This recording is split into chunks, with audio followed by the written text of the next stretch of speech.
Okay, let's all stand and put ourselves in the presence of the Lord as we pray. Amen. Okay, good morning everyone.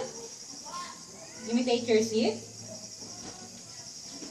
So, is there any absent for today's class? Are your seatmates or present? Very good. So, perfect attendance. Okay, so class, at the count of 5, pass all your assignments at the center aisle. 1, 2, 3, 4, 5. Pass it forward. 1, 2, 3, 4, 5. Thank you. Okay, so now we have already finished discussing about the reference of pronouns. So before we move on to our next topic, so let's have a recall of what are the basic parts of a sentence. Anyone from the class? Yes, Miss De Guzman? Very good. Okay, so how are the subjects and predicate related? The same hands are raising. How about the people at the back? Kyle? Okay, very good. Now class, I have here a sentence. Okay, so everyone please read. The dishes in the kitchen is dirty. So, is the sentence correct or incorrect? So, raise your hand if you say this is correct. Okay? Raise your hand if it is incorrect. Okay. So, Mr. Arnell, so why do you think this sentence is incorrect? Okay, very good. So, a round of applause for Mr. Arnell. So, class, this sentence is incorrect because the subject do not agree with its verb. So, the subject here is the dishes. The dishes is in singular or plural form. Very good, plural form. So, we have to use plural verb. So, instead of is, we should use are. The dishes in the kitchen are dirty. Okay, so what do you think is our lesson for today? Okay, so our lesson for today is one of the most troublesome topic in English grammar. So we will discuss about the rules and subject-verb agreement. Rules and subject-verb agreement. Okay, so what is subject-verb agreement? It means that subject and verb must agree in number. Okay, now there are 20 rules in subject-verb agreement. But before we start, everybody please read the objectives. At the end of the lesson, the students are expected to first familiarize themselves with the rules involving subject-verb agreement. Second, participate in the class discussion actively. And last, write sentences in which the subject and verb agree. Okay, so first rule we have, everybody please read, subjects and verbs must agree in number. So meaning, plural subject requires plural verb. So for example, singular, she is nice. So she is our subject, it is a singular subject, therefore we have to use singular or plural? Very good. Singular verb. So, is. If plural, so they are nice. They is a plural subject, so we have to use plural form of the verb, which is are. Okay, so rule number 2. Kyle, please read. Words that come between the subject and verb do not affect the agreement. Okay, so for example, the dogs who are chewing my shoe are usually very good. Okay, so in this sentence, the dogs is our subject. Are is our verb. So it is important to notice that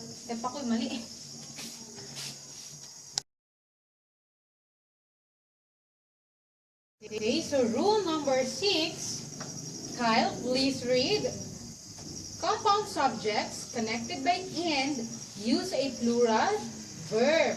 Okay, so what are compound subjects? Okay, very good. So compound subjects, these are two or more simple subjects. So in this, for example, here, my dog and cat are always fighting. So the dog and cat are two simple subjects. So if it is connected by and, then we have to use plural verb. Okay, so rule number 7. Laila, please read.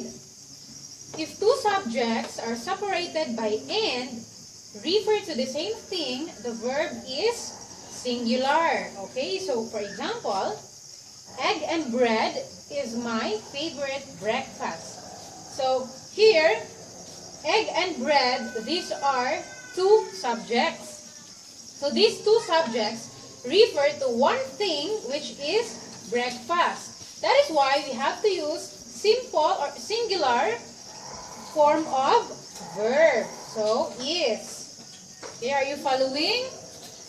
Okay, so let's move on to rule number 8.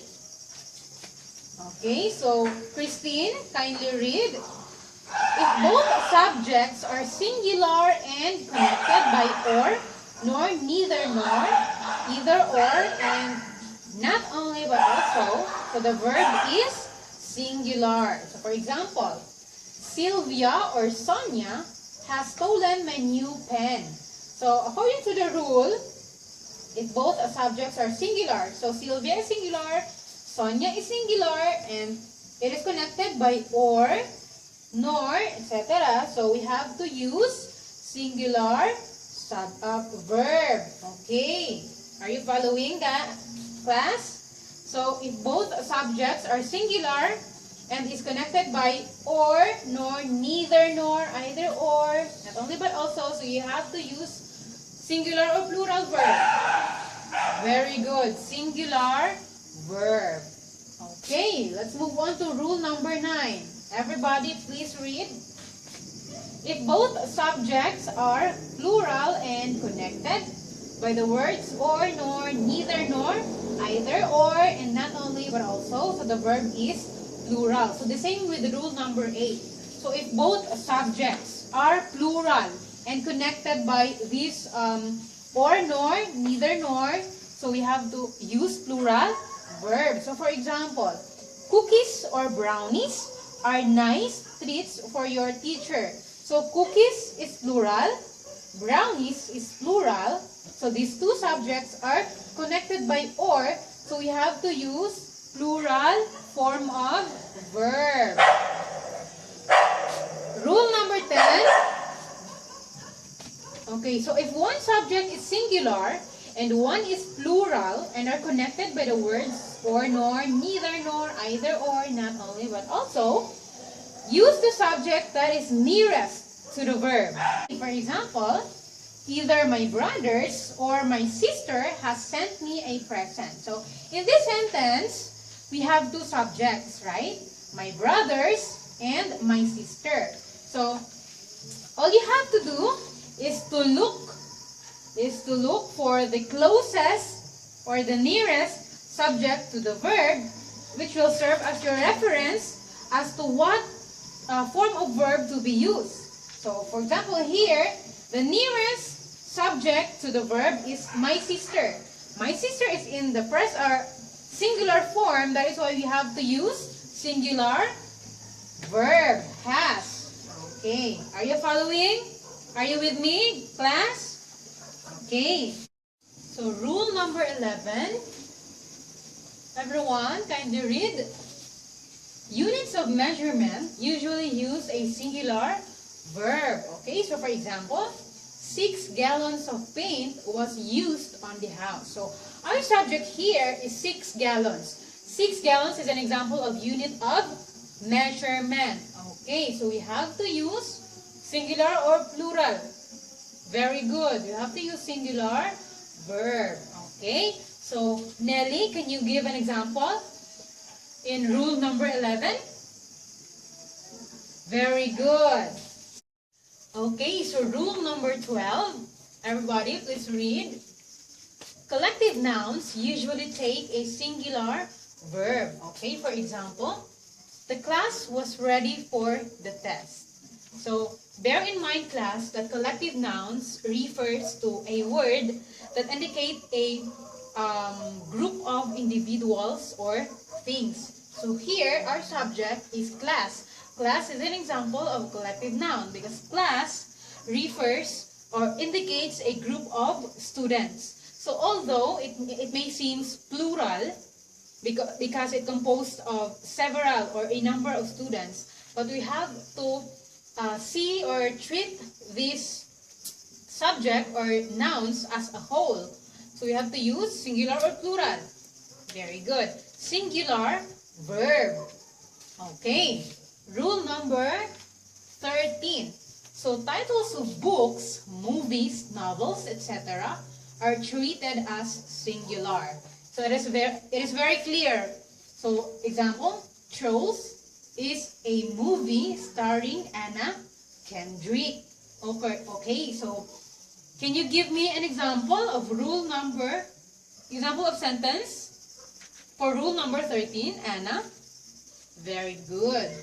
Okay, let's move on to rule number 14. So two infinitives separated by and take a plural verb.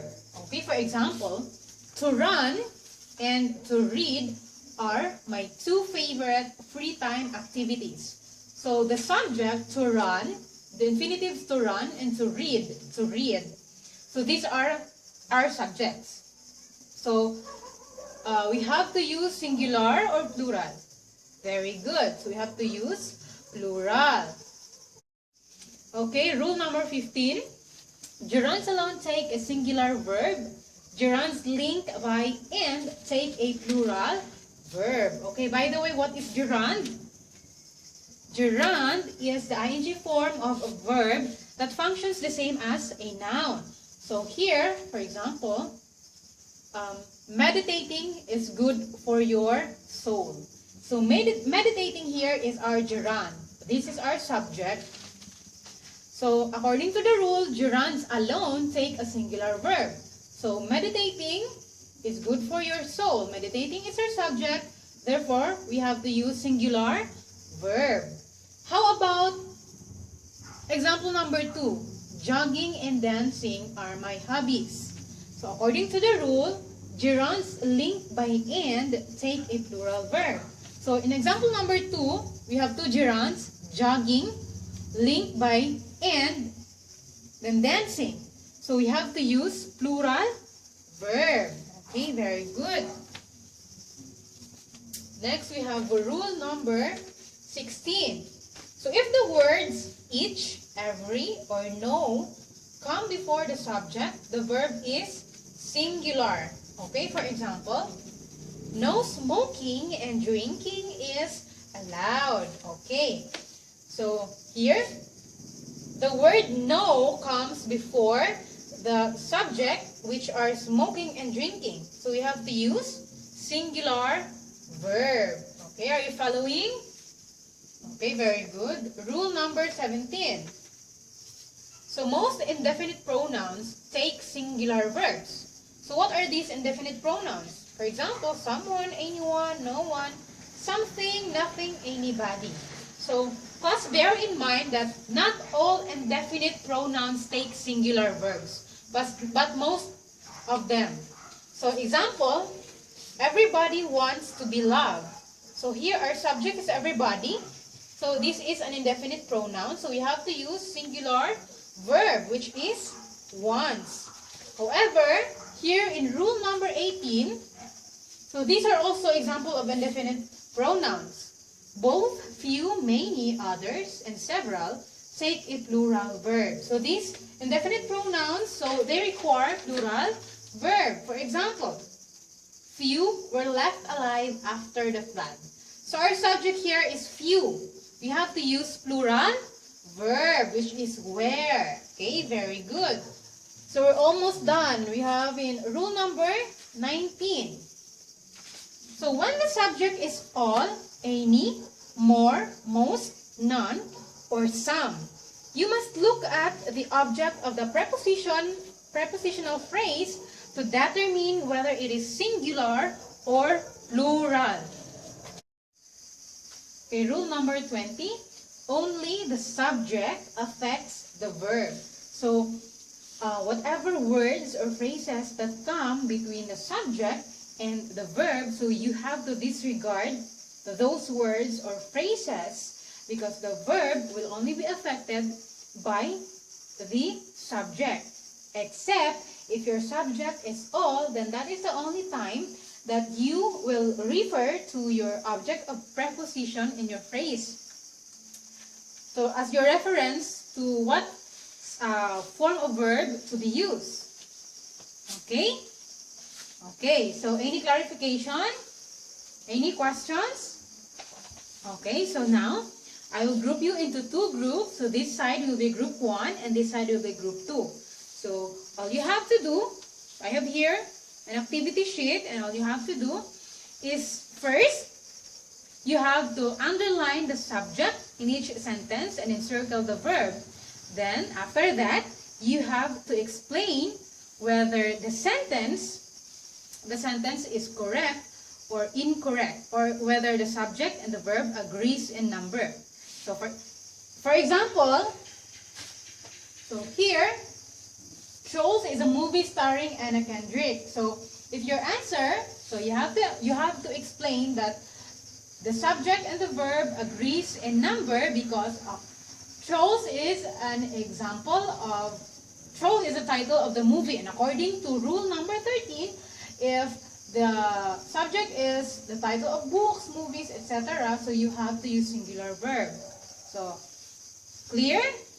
Okay, so group 1, here is your answer sheet. Group 2. Okay. So I will give you 10 minutes to answer. So your time starts now.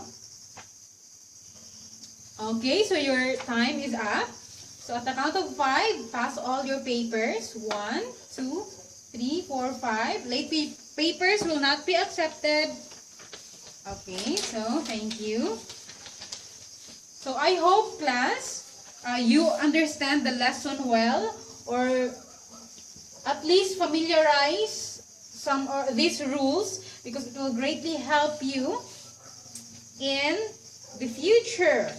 Okay, so before we go, so as your assignment, you have to give an example for each of the rules in subject-verb agreement. So you can write or put your answer in one whole sheet of paper. Okay, so before you go, pick up all the pieces of paper, brushes under your seat. Okay, goodbye, class.